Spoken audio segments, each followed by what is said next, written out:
Oh, maganda rin tong balita na ito ha. Si Sir Robin may masasabi tungkol sa pagtakbo. Ito gusto ko tong manalo ha.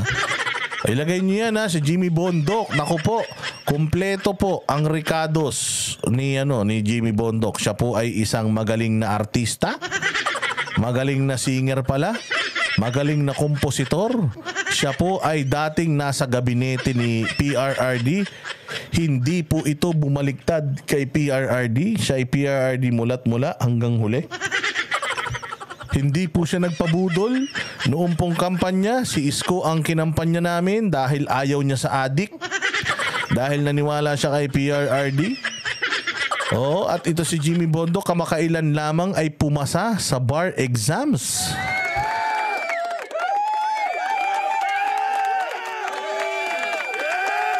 Oh, so kung puso at isip, alam natin may laman itong tao na to. At yung puso nito para sa Pilipinas, tingnan nyo yung mga kanta niya. Yung mga kanta niya para sa Pilipinas, talaga namang mai-inlove ka.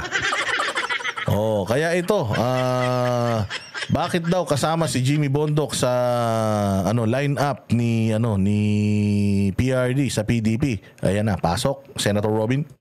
Sir, on the pagkakupo ni Jimmy Bondok po, gaano ka makakatulong ito sa partido? At the same time, kayo that will lead the campaign po. Kumusta po yung PDP laban po with sa Attorney Jimmy Bondok as additional po sa senatorial slate? Una, si Atty. Jimmy Bondok ay personal choice ni Pangulong. Tayo na matindi. Personal choice ka ni PRRD? Pucha, matindi yun. Ibang klase yun. Maniwala kayo. Siya ay personal choice. Naku, sana lang talaga matulungan natin si Jimmy Bondok sa buong Pilipinas maipakilala. Kasi I'm sure na tayo na mga DDS, kilala natin siya. And I hope, iboto natin siya lahat. Ang problema natin, yung mga malalayong probinsya ng dito sa Pilipinas. Sana may sa pamamagitan ng inyong pagla-like at pag-share ay may matulungan natin si Jimmy Bondok na makilala sa buong Pilipinas. Pangalawa, yung plataforma. May echo na naman. Kanina wala nang echo yan ah. Bakit may echo na naman? Atty. Jimmy Bondok ay ang plataforma ng PDP naman. Yan yun na, inayos ko na yung kanina eh. O, sige na, pagtsagaan nyo na lang. At yun po ay ang federalismo, parliamentaryo, pati po yung kanyang plataforma sa ekonomiya, peace and order, lahat po yun. Kaya po tayo nakasuporta sa kanya 100% po. Si Jimmy Bondok, ang alam ko sa PCSO to dati. Kung hindi ako nagkakamali, naging USEC yata siya or ASEC sa PCSO. Hindi lang ako 100% sure. I-correct nyo nga ako kung tama ako, ay kung mali ako. At pangatlo, naniniwala po ako na kailangan... PAGCOR! O, kita nyo, sabi ko na nga ba, PAGCOR eh. O, kita mo, hindi ko pa alam yung yung sinasabi ko. So, PAGCOR, kaya hindi ako sigurado, kaya humingi ako tulong sa inyo eh. O kasi pag sigurado ko, hindi ako hingi ng tulong sa inyo. Sa PAGCOR, o siya ay taga PAGCOR, imagine. O ang sagot ng ng mga PAGCOR, hawak ng PAGCOR is yung mga kasi-kasino ha, kita mo naman. Walang corruption nun sa kasi-kasino. Oo, nung sila ang tawag dito ang nagpapalakad. PCSO tsaka PAGCOR magpinsan yan eh. O pero sa PAGCOR siya, PAGCOR. Tunay na abogado sa Senado. Pangalawa, kailangan po natin ng mga meron talagang exposure sa tinatawag po natin na mga kababayan natin na sa malalayong lugar.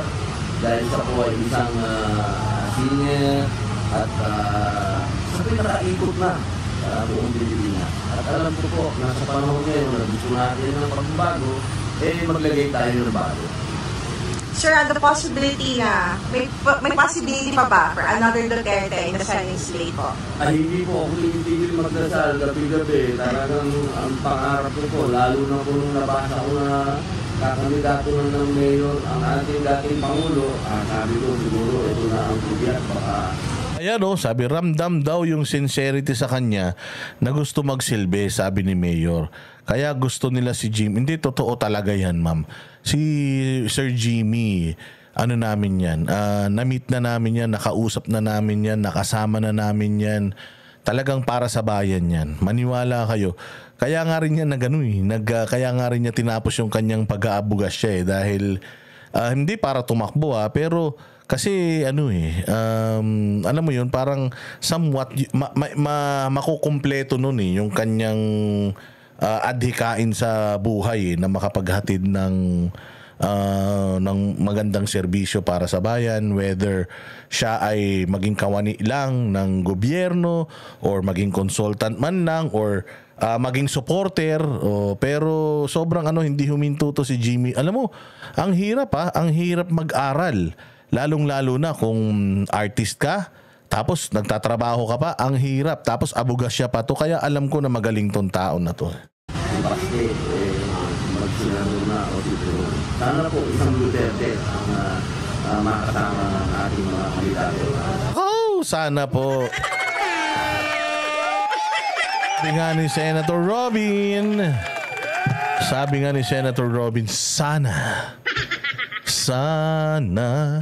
sana mayroon lang kahit isa lang na Duterte na tumakbo sa Senado. Sana.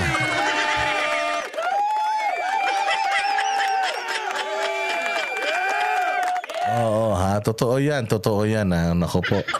Tingnan naman natin yung iba pang mga sumabak ngayong araw na ito sa yung mga iba pang nag-file. Tingnan natin kung ano tong balita to ng GMA7. Kabilang sa mga naghain ng kandidatura ngayong araw bilang kongresista, si Pampanga 2nd District Representative Gloria Macapagal Arroyo at si dating Vice President Leni Robredo. Si Robredo sinabing wala raw siyang balak tumakbo sa eleksyon 2028. Nakatutok si Bernadette Reyes. Sabi ni si Kong Pulong magaling sa legislation, siya na lang ang piliin nyo. Bakit ba? Ba't mas marunong ko pa? Diktador ka. Marunong ka pa sa amin. Ikaw may ari.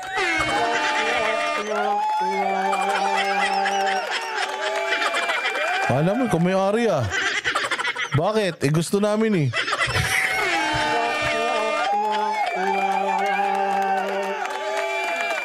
Sabi ni Adventure one time, boto ko yan si Gloria. Puta congressman, taga Pampanga ka ba? Baka mami, boboto mo si Gloria, Adventure one time, di ka naman taga Pampanga. Ay, madidisqualify lang yung boto mo.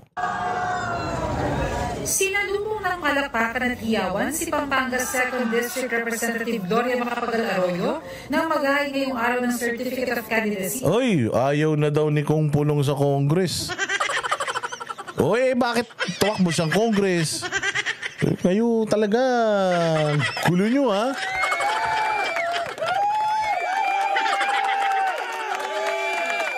Lahat na sila, pwede. Gusto mo, pati ikaw, sumama ka na, iboboto ka na rin namin. Di ba siya nag-file? Totoo ba?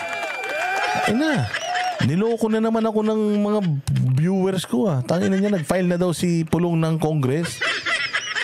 Puta, Pulong for Senator.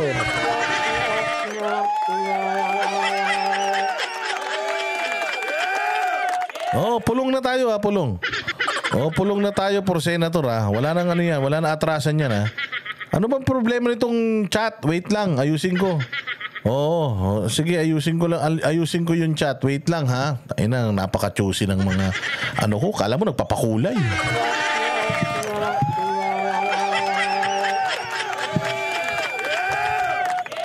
Akala mo mga galante. Gusto may chat pa. Eto, wait lang. Tingnan ko kung maayos ko talagang buhay to.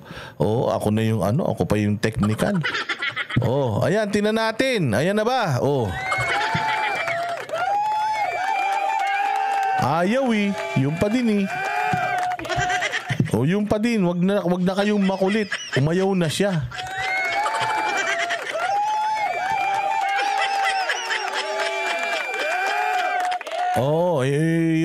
umayaw na eh. Ayaw niya na magbago. Bayaan nyo na yan. Tingnan mo, ikaw nagsabi, tas hayaan mo na. Para kayong mga baliw talaga eh. Eto na.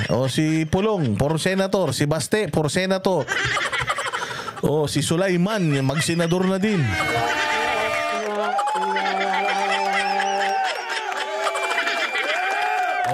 Lahat mag-senador. Kahit si Maricel, mag-senador ka na.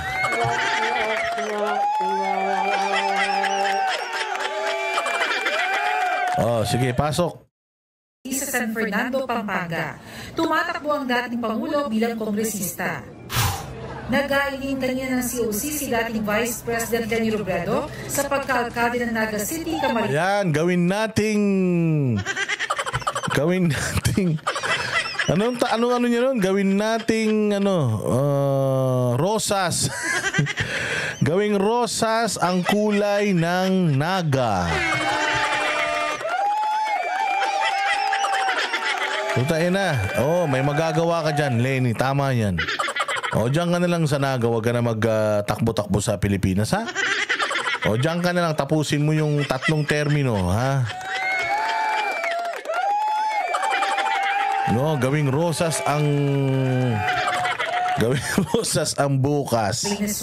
Bago nito dumalaw siya sa punto ng yumawang asawang si... Tangina, necropolitics. Dinalo mo pa yung asawa mo. Wala naman tatalo sa iyo dyan. Pucha, ilan ba? Dilawan sa Bicol. Ang dami-dami. Ano naman to si Leni. Kahapon mo sana binisita yan. Si dating Naga Mayor at DILG Secretary Jessie Robredo. Wala nang balak tumakbo si Robredo sa 2028 presidential election. Magiging unfair para sa city kung gagamitin ko lang yung pag-mayor bilang parang bilang jump off point.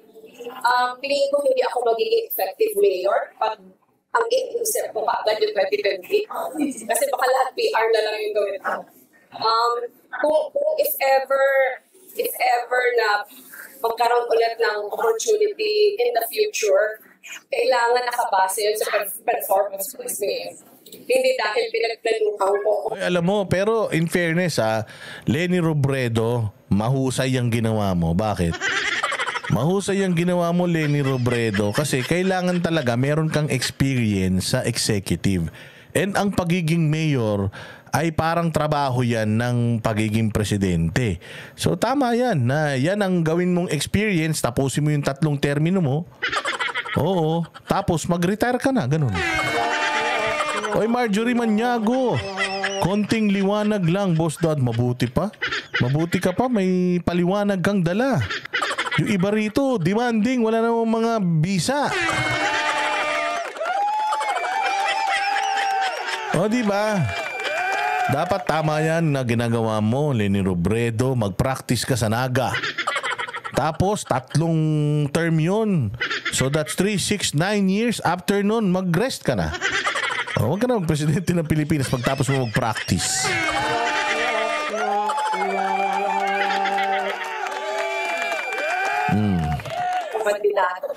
Sasabak na rin sa politika ang pangalawang anak ni dating senador at world boxing champion Manny Pacquiao. Tangina niyan. Anong gagawin nitong gunggong na to dyan? Magra-rap?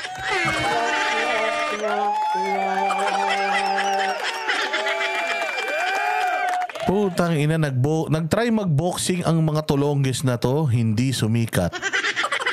Taina, ito yung mga taong nag-aral naman pero walang magawa sa buhay, no? Sabi nila, ayokong maging empleyado. Putya, nag-boxing ako, hindi naman ako marunong. Nag-rap ako, hindi naman bagay sa mukha ko. Taina, saan ka kasi makakita ng rapper na mukhang kargador?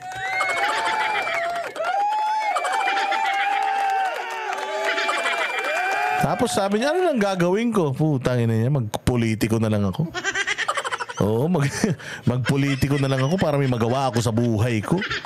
Ang ina niyo, bakit hindi kaya kayo ba't hindi kaya kayo lumayas na lang sa Pilipinas? Ang yaman-yaman nyo na.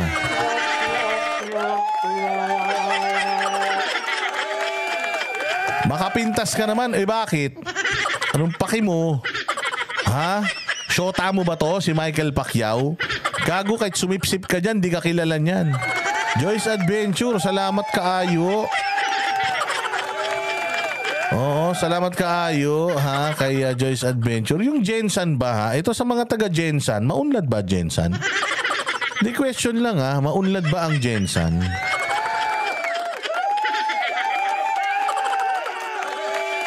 Oo ha, pakiano nga kung maunlad ang Jensan. Ang yaman na, di na lang magnegosyo ito. Oo nga, magnegosyo na lang kayo. Magtayo kayo ng gasolinahan, tapos punuin nyo ng milk tea.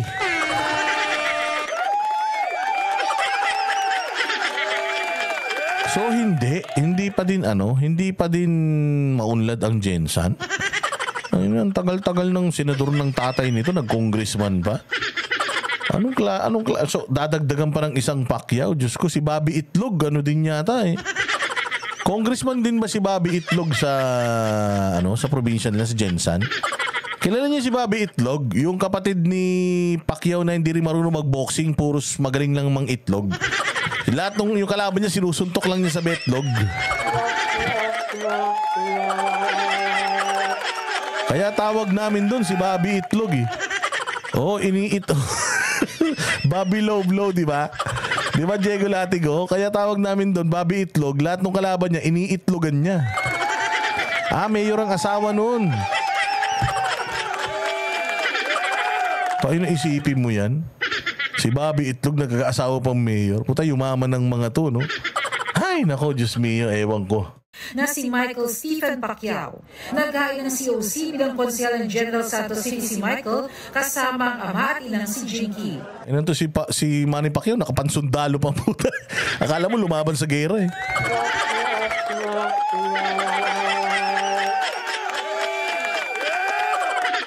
May mga hablig din, no?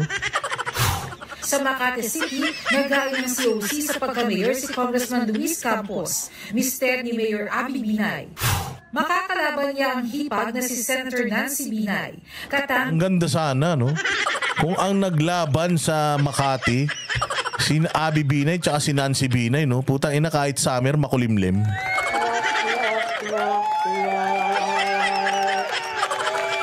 No? Antindi sana nun, no? Ni Campos sa pagka-vice mayor si Congressman Kid Peña. Para sa GMA Integrated News. Ayun, yung mga tumakbo, matindi. Alam mo, dapat talaga, dapat talaga, tayo, lahat tayo dapat, tumakbo na lang.